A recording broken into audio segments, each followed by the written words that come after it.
Dear student, how are you? Welcome to Raj physics classes. आज हम लोग दो नए टॉपिक को पढ़ेंगे जिसका नाम है इलेक्ट्रिक डायपोल और दूसरा टॉपिक है इलेक्ट्रिक डायपोल मोमेंट। तो इलेक्ट्रिक डायपोल होता क्या है? सबसे पहले हम इलेक्ट्रिक डायपोल के बारे में पढ़ेंगे। तो जब दो इक्वल एंड अपोजिट चार्ज, मतलब ये 2 कूलम का है तो ये भी 2 कूलम का होगा, लेकिन क्या होगा? अपोजिट नेचर का होगा। अपोजिट नेचर कहने का मतलब एक पॉजिटिव होगा तो एक नेगेटिव, ठीक है। और एक दूसरे से क्या होंगे? स्मॉल डिस्टेंस पर सेपरेट होंगे, तो इसी को हम क्या कहते हैं? Electric dipole. क्या कहेंगे? Electric dipole. ये आपका हो गया, एक बन गया इलेक्ट्रिक डायपोल। तो फिर से सुन लीजिए क्या होता है। When two equal and opposite charge separated by a small distance, then this arrangement is called electric dipole।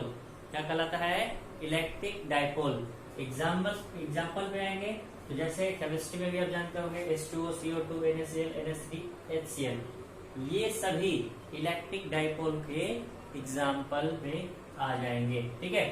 उसके बाद और भी कुछ जानकारी है इलेक्ट्रिक डायपोल के बारे में। इलेक्ट्रिक डायपोल का टोटल लेंथ जो होता है वह आपका 2L होता है, ठीक है। Total length of electric dipole is 2L। उसके बाद बात करेंगे इसका यूनिट क्या हो जाएगा।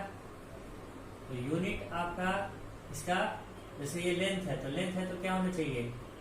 ऑब्वियस बात है कि ये मीटर ही होगा। क्या होगा? मीटर हो जाएगा। उसके बाद जनरली हम जानते हैं मीटर को स्मॉल एन से डिनोट करते हैं, ठीक है। डायमेंशन इसका कोई पूछेगा तो डायपोल का डायमेंशन कोई पूछेगा, सिर्फ इसमें क्या हो जाएगा? मास नहीं होता है, लेंथ होता है, टाइम नहीं होता है। तो ये हो गया आपका। उसके बाद एक और पॉइंट है इसके लिए, इंपॉर्टेंट पॉइंट है क्या कि टोटल अगर चार्ज बात किया जाए इस डायपोल का तो वो होता है नेट चार्ज। अगर बात करेंगे तो 0 होता है, क्योंकि एक 2 कूलम एक -2 कूलम, रिजल्टेंट अगर करेंगे तो सम टोटल क्या हो जाएगा? 0। लेकिन इलेक्ट्रिक फील्ड वो आपका 0 नहीं होगा।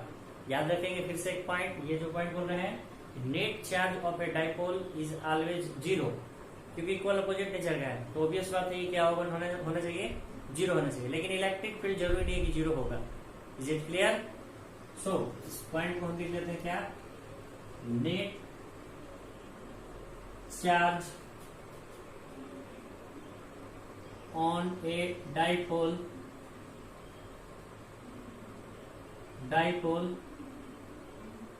is always zero, but electric field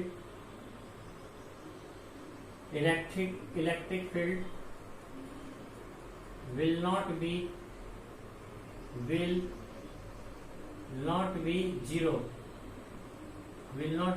zero, ठीक है। ये आपका क्या होगा? 0 नहीं होगा। इलेक्ट्रिक फील्ड 0 नहीं होगा, ये बात याद रखेंगे। क्लियर है? और भी कुछ पॉइंट्स हो सकते हैं इसमें। लेंथ तो हो ही गया। ये जो लेंथ है, टोटल लेंथ मतलब कहने का मतलब क्या है? यहाँ से यहाँ तक, यहाँ से यहाँ तक, ये आपका टोटल लेंथ क्या होगा? 0। एक और चीज इसमें एक पॉइंट है क्या, all the distance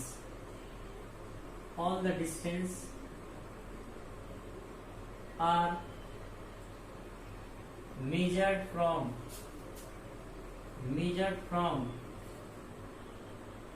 midpoint of dipole,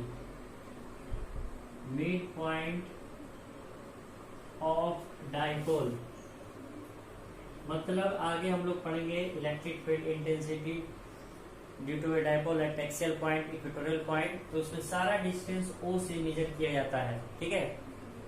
तो ये पोल की तरह से ऑप्टिक्स में पोल का काम करता है, ऑप्टिकल सेंटर का काम करता है, वैसे ही यहाँ पर आपका मिड पॉइंट O, यहाँ पर इसका क्या होगा?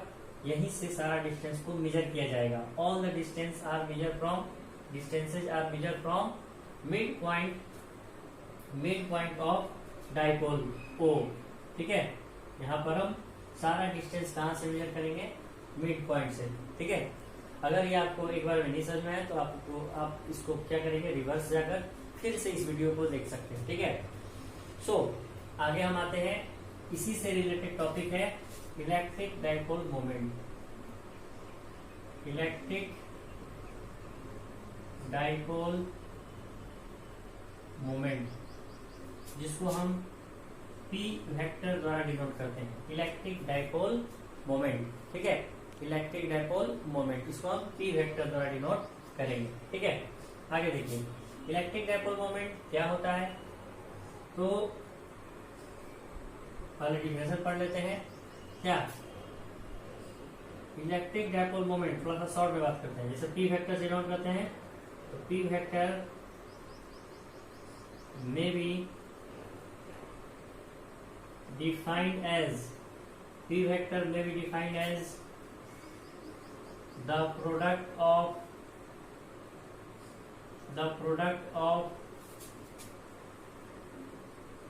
magnitude of either charges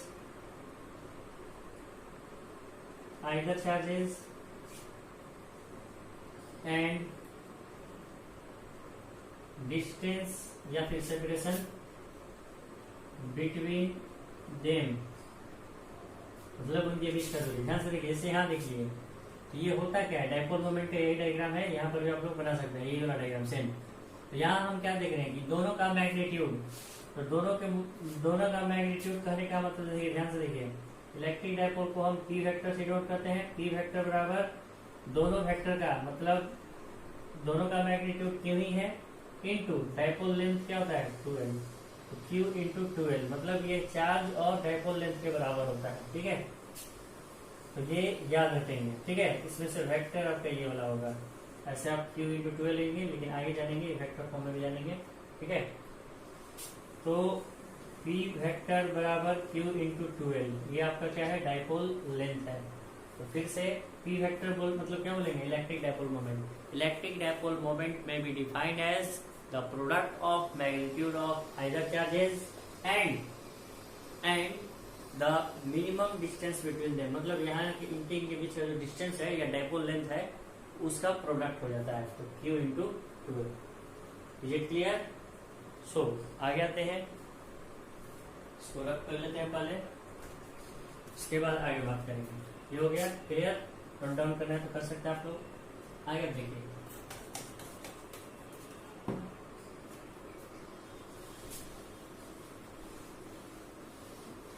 electric dipole moment के बारे में और भी कुछ जानकारी है, उसको हम लोग देखेंगे। ठीक है, देखिए पहले फॉर्मूला पता चल गया है, डिनोट कैसे करते हैं, तो यहाँ लिख देंगे क्या, इट इज डिनोटेड बाई, हम थोड़ा सा शॉर्ट में बात कर रहे हैं। ठीक है, it is denoted by P vector. ये आपका एक वेक्टर क्वांटिटी है। कैसा क्वांटिटी है, वेक्टर क्वांटिटी है। एंड डायरेक्शन जो होता है वो आपका negative charge to positive charge होता है, पॉजिटिव चार्ज हो जाएगा। इसका जो डायरेक्शन होगा वो आपका नेगेटिव चार्ज से पॉजिटिव चार्ज पे होता है। ठीक है, आगे देखते हैं, यूनिट और डायमेंशन की बात कर लेते हैं। यूनिट क्या हो जाएगा, यूनिट पहले फॉर्मूला लिख लेंगे। P वेक्टर बराबर क्या होता है, Q इंटू 2L, तो Q का यूनिट क्या होता है, कूलम, और ये है डिस्टेंस, डिस्टेंस का यूनिट क्या हो जाएगा, कूलम मीटर। ठीक है, coulomb metre, coulomb into metre, पहले वर्ड में लिख लेंगे यहाँ पर क्या, कूलम इंटू मीटर, नहीं तो आप लोग सेंटीमीटर बोल दीजिए, इसलिए हम कूलम मीटर यहाँ पर नोट कर दिए। ठीक है, आगे देखिए ये हो जाएगा SI यूनिट हो गया, क्या हो गया, SI यूनिट। उसके बाद सीजीएस से बात करेंगे तो स्टेट कूलम इंटू सेंटीमीटर, इसका हो गया सेंटीमीटर, इसका हो गया स्टेट कूलम। ठीक है, स्टेट कूलम इंटू सेंटीमीटर, ये हो गया आपका CGS यूनिट। आगे देखिए डायमेंशन ऑफ P, इसका डायमेंशन जो होगा वो आपका Q का डायमेंशन इंटू 2L का डायमेंशन। Q का डायमेंशन कहने का मतलब क्या होता है, A और T होता है, और 2L का डायमेंशन क्या होता है, मतलब एक प्रकार का लेंथ है, इसलिए क्या हो जाएगा अच्छा से बात करेंगे, एम नहीं है तो M0 LAT, या फिर आप LTA लिख देंगे। लिखने का तरीका जो है वो आपका LTA है, ये लिखेंगे। क्लियर है? उसके बाद आपका अगला जो टॉपिक है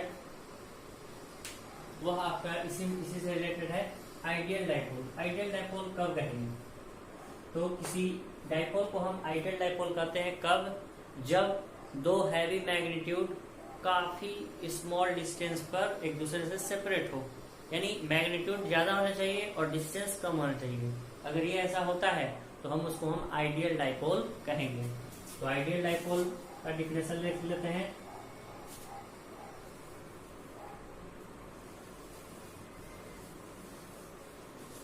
ideal dipole, ideal electric dipole बोलेंगे। ठीक है, तो कब बोलेंगे? When two equal and opposite, ऐसे। ठीक है, when two equal and opposite charge of heavy magnitude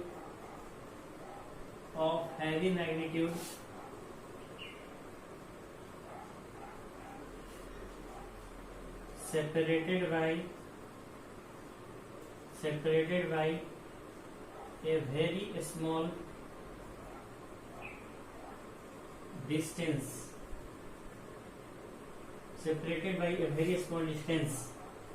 is called ideal electric dipole।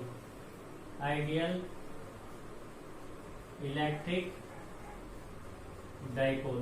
ठीक है, तो ये आज आपने सबसे पहले इलेक्ट्रिक डाइपोल के बारे में जाना, उसके बाद इलेक्ट्रिक डाइपोल मोमेंट के बारे में जाना, और उसके बाद ideal dipole. Ideal dipole means, एक बार फिर से बताते हैं, जब दो हैवी मैग्नीट्यूड के चार्ज काफी कम डिस्टेंस पर होंगे तब हम उसे क्या कहेंगे?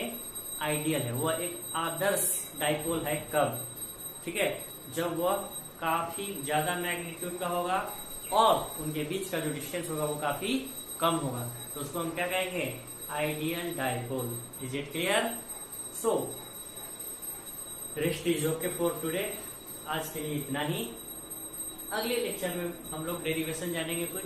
ठीक है, जैसे electric field intensity due to a dipole at axial point and उसके बाद इक्वेटोरियल पॉइंट। एक्सियल पॉइंट पर क्या होता है, इक्वेटोरियल पॉइंट पर क्या होता है और एनी पॉइंट पर क्या होता है, अगले लेक्चर में मिलते हैं, जो कि काफी ज्यादा इंपॉर्टेंट है। So be ready for next lecture. Thank you.